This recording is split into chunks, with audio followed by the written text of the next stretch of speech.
चलो देर से ही सही, किंतु तुम्हें अपनी भूल का आभास तो हुआ। अब तो मेरे मार्ग से हट जाओ। मुझे क्षमा कर दीजिए, किंतु मैं अभी भी आपको भीतर जाने नहीं दे सकता।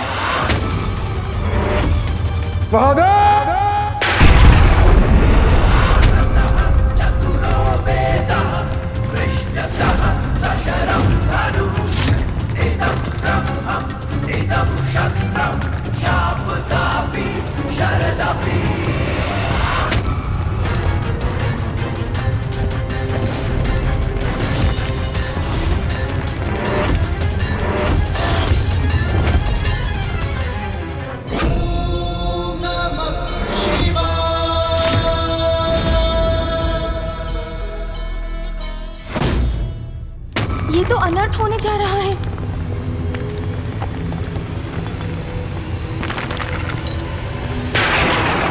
मैं इन्हें गिरने नहीं दूंगा।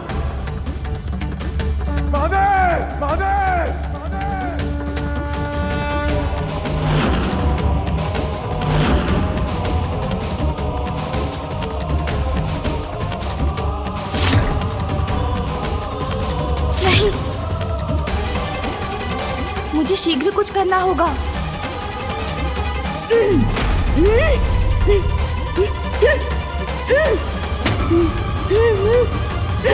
प्रभु,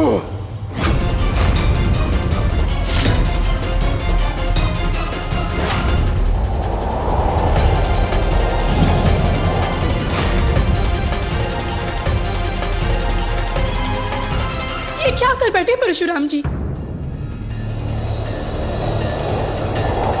और तीव्र गति से जाना होगा। इन्हें खंडित नहीं होने दूंगा।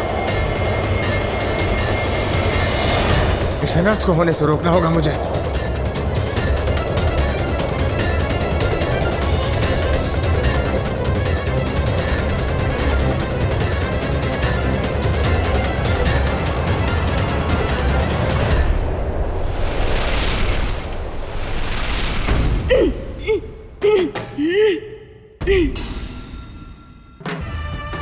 रोष से तो सदा दोष ही उत्पन्न होता है प्रभु। आइए, इन्हें पुनः इनके स्थान पर स्थापित कर दें।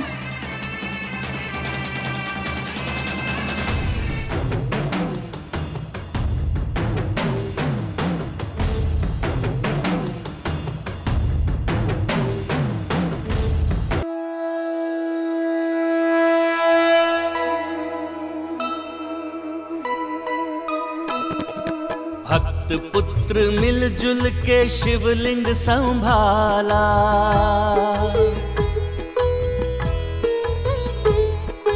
कितना मनोहर है दृश्य ये निराला।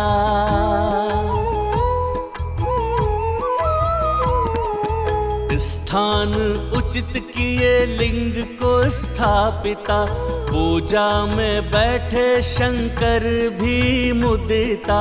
नंदी व तोतला गण भावुक हो आए, नारद सहित देव सारे ही हर्षाए। जय गणेश जय गणेश जय गणेश देवा, माता जाति पार्वती पिता महादेवा।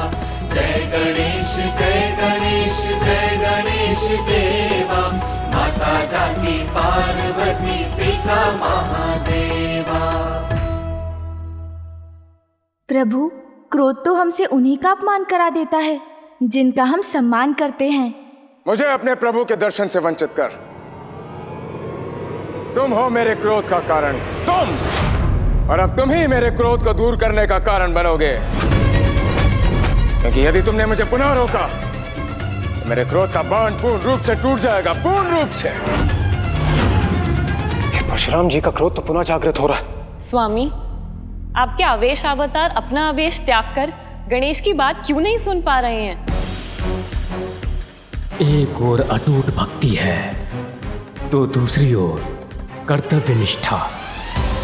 दोनों का ही पीछे हटना कठिन है। इसीलिए कदाचित इन दोनों के मध्य होने वाले युद्ध को कोई नहीं रोक पाएगा। प्रभु, मैं अपने कर्तव्य से नहीं हट सकता। इसीलिए यदि आप मुझे अपनी शक्ति से हटा सकते हैं तो हटा दीजिए, किंतु मैं स्वेच्छा से इस द्वार से कदापि नहीं हटूंगा। मैं अपने गुरु, अपने इष्ट पुत्र को हानि पहुंचाने की कल्पना भी नहीं कर सकता, किंतु हमारे विवाद को सुलझाने का मात्र यही एक विकल्प है। On the oath, on the oath, on the oath.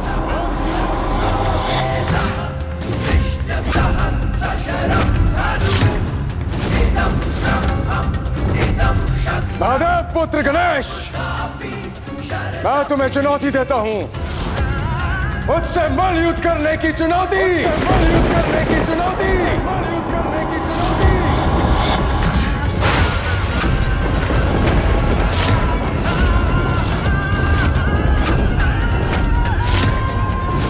मलयुद्ध?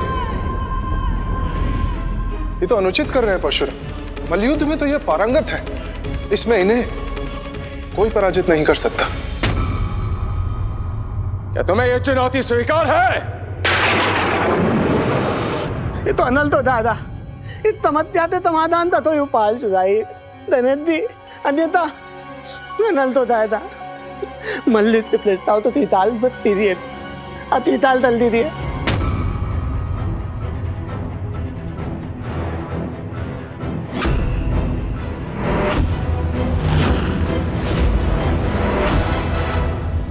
पुत्र गणेश, बालखिल ऋषि की पूजा शांतिपूर्वक संपन्न हो। कैलाश में होने वाले आवागमन से इनकी पूजा में कोई विघ्न न आए, इसका संपूर्ण दायित्व तुम्हें ही संभालना होगा। मुझे आपकी चुनौती स्वीकार है।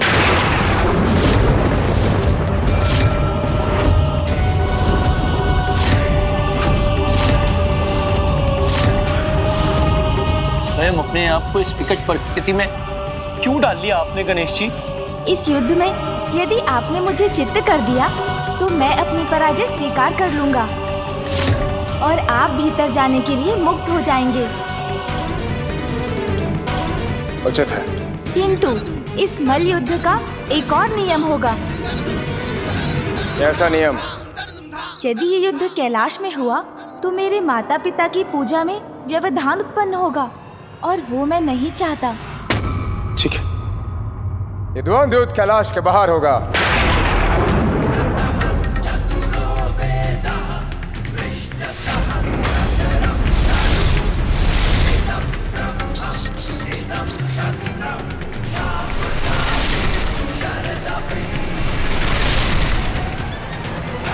ये आपने कैसा संकट मोल ले लिया प्रभु? आप उनका वेग तो देखिए, हम उनका सामना कैसे करेंगे? चिंता मत कीजिए मूषक जी, बल नहीं चतुराई, शक्ति नहीं बुद्धि, युद्ध में यही विजय दिलाती है। अच्छा, मैं आपके वेग से वहां नहीं आ सकता प्रभु, इसीलिए आपको थोड़ी प्रतीक्षा करनी होगी। तुझे गणेश जी को रोकना होगा, अन्यथा अनर्थ हो जाएगा। गणेश जी! चलिए मूषक जी। जी प्रभु। रुकिए प्रभु, रुक जाइए प्रभु, रुकिए। गणेश जी रुक जाइए। गणेश जी। आहत हो इसलिए गणेश जी को रोकने में विलंब हो गया। अब तो यही प्रार्थना है माता, महादेव आपकी पूजा शीघ्र संपन्न हो और आप दोनों स्वयं आकर इस युद्ध को रोकें।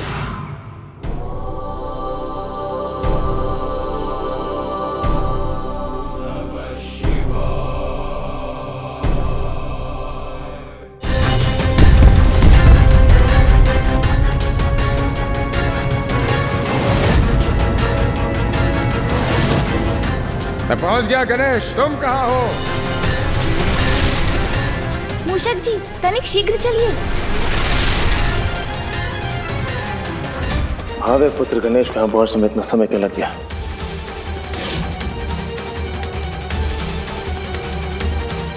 मैं आ गया प्रभु।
परशुराम जी से ये विद्या सीखते हुए मुझे उनका सामना करना पड़ेगा। आओ, आओ, आओ।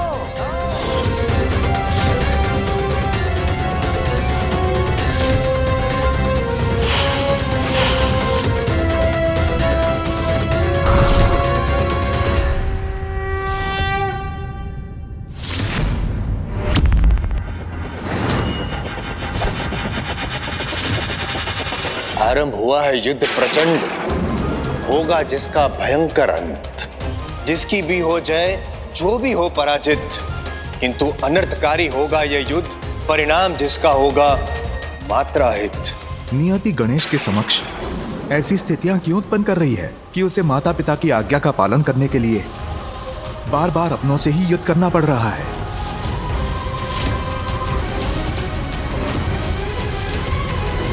बालक हो तुम, और इसी कारणवश युद्ध का पहला दांव तुम्हें चलने की अनुमति देता हूं मैं। आओ। प्रभु, मेरे पिता के परम भक्त हैं आप, प्रबल प्रतापी हैं, महाज्ञानी हैं। किंतु प्रभु, जो अपनी इच्छाओं के वश में रहते हैं वो अपने क्रोध को वश में नहीं कर पाते।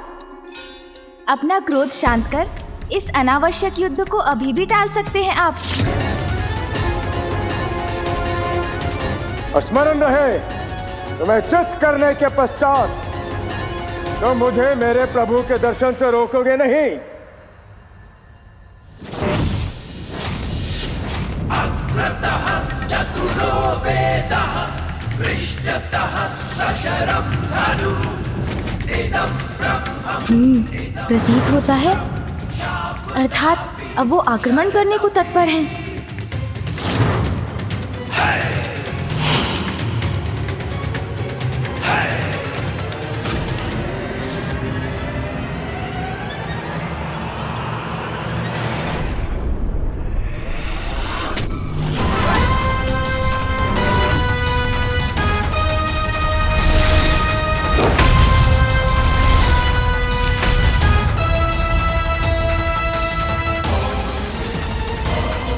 अरे कहाँ चले गए परशुराम जी?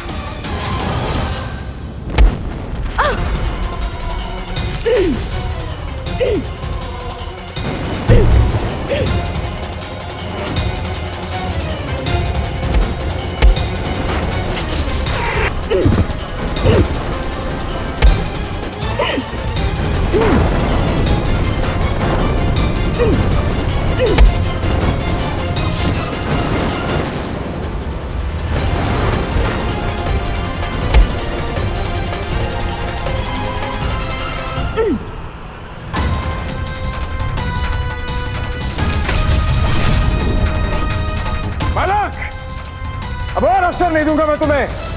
अपने अगले ही दांव से तुम्हें मैं चित कर दूंगा।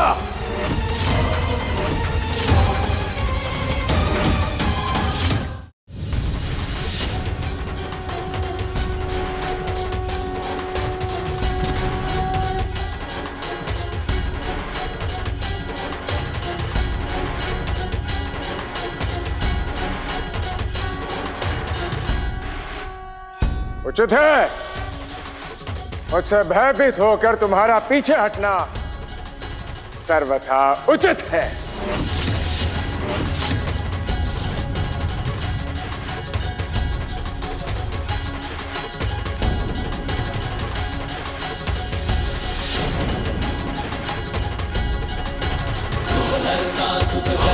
स्वामी जय गणराजा नमामि देवा, गणराज जी अंतर्यामी जय गणराजा नमामि देवा, विघ्नहरो सब देव हमारे जय गणराजा नमामि देवा, पूर्ण करो प्रभु आज हमारे जय गणराजा नमामि देवा। नारायण नारायण, अद्भुत अद्भुत है गणेश जी की दूरदर्शिता। ज्ञात था उन्हें कि ये ग्रह जो है वो परशुराम जी और उनके मध्य आकर विराम उत्पन्न करेगा युद्ध में।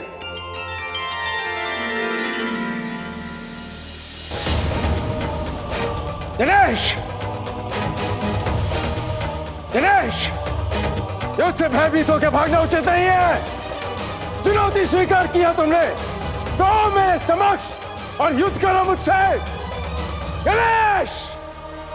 ना छिपा हूँ ना भागा हूँ। प्रभु मुड़कर देखिए, मैं तो यही हूँ, आपके पीछे।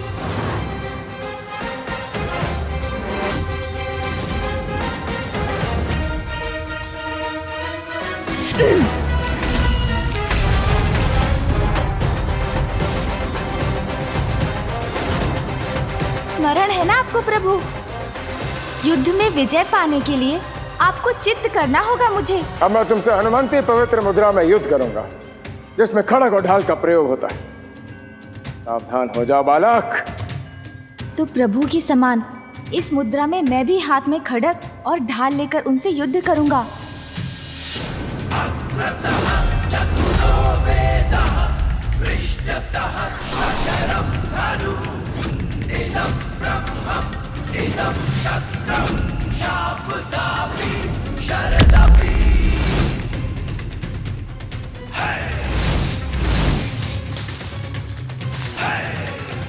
अस्त्र भले ही हाथों में हो, कदमों की भूमिका भी कम प्रतीत नहीं हो रही।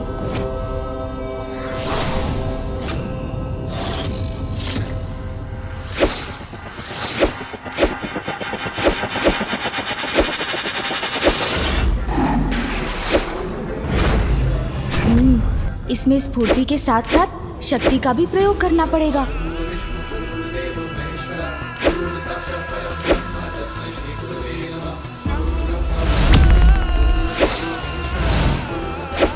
हर क्षण में इतने वार किए जाते हैं कि प्रतियोगी को संभलने का अवसर ही ना प्राप्त हो।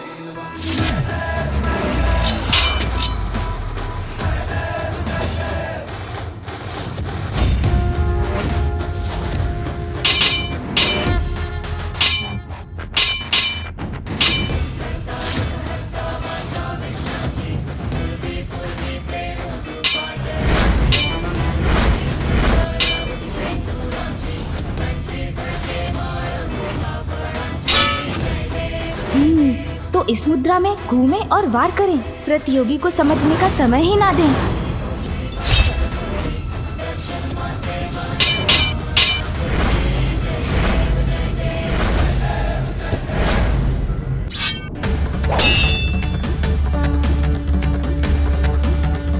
बस बहुत हुआ बालक, अब मैं तुम्हारा खड़ग और ढाल व्यर्थ कर दूंगा। निश्चित रूप से परशुराम जी कोई ऐसा दाव चलने वाले हैं जो मुझे अचंभित कर देगा।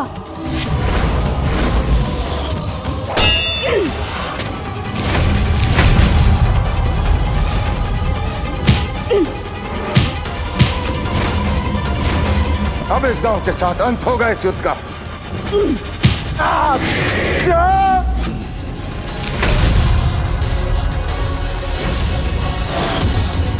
कैसी रही परशुराम जी? तुम्हारा साहस सराहनीय है, किंतु युद्ध में मेरे कौशल का सामना करने के लिए पर्याप्त नहीं। अवश्य ही तुम्हें पराजित करने के साथ साथ चित भी करूंगा। अब ये क्या करने वाले हैं?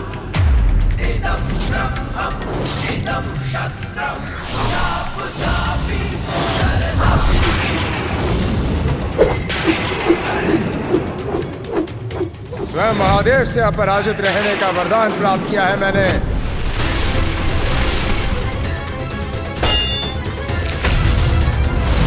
तुम्हें मेरा आशीर्वाद है वत्स, इस विद्या में तुम अजय रहोगे, कोई तुम्हें पराजित नहीं कर पाएगा। यदि मैंने परशुराम जी को पराजित कर दिया तो वो पिताश्री द्वारा उन्हें दिए गए आशीर्वाद का अपमान होगा और ये मैं कदापि नहीं होने दे सकता। किंतु मुझे किसी भी अवस्था में पिताश्री के आदेश का पालन तो करना ही होगा।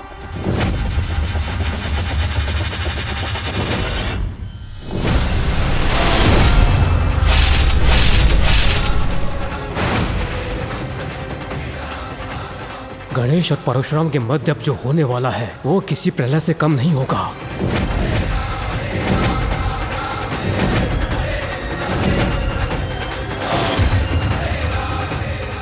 युद्ध हो या प्रतियोगिता, जो भी युक्ति एवं बुद्धि के साथ भाग लेता है वही विरोधी को कठिन चुनौती देता है।